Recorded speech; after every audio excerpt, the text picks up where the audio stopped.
ज्यादातर फैमिलीज के अंदर कजन मैरिज करने के कुछ मकासद और कुछ एम होते हैं। उसके अंदर जो पहले नंबर के ऊपर होता है खानदानी रस्म रिवाज। ऐसी बहुत सारी फैमिलीज हैं जो कजन मैरिज करती हैं और जब उनसे पूछा जाता है तो वो यही कहते हैं कि खानदानी रस्म रिवाज है, ताकि ब्लड पूल एक रहे और कोई इंफीरियर कास्ट की या सुपीरियर कास्ट की उनके खानदान में ना आए। और दूसरे नंबर के ऊपर होता है पॉलिटिकली।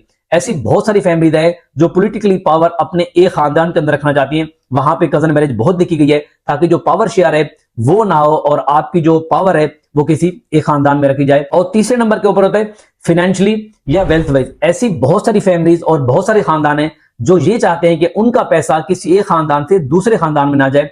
इसी तरीके से वहां पर भी कजन मैरिज की भरमार देखी गई है। लेकिन इन सब का मेडिकल पर्सपेक्टिव क्या है? कजन मैरिज का मतलब होता है कि आपके जो फर्स्ट कजन है, जो चाचा और ताया के बेटे हैं, या जो सेकंड कजन है, जो आपकी खाला और मामू के बेटे हैं, उनकी आपस में शादी करना। क्योंकि आपको जो जीन पूल है वो एक रहता है, तो ऐसी फैमिलीज के अंदर जो जेनेटिक डिसऑर्डर हैं, जो एनोमलीज हैं, उनके चांसेस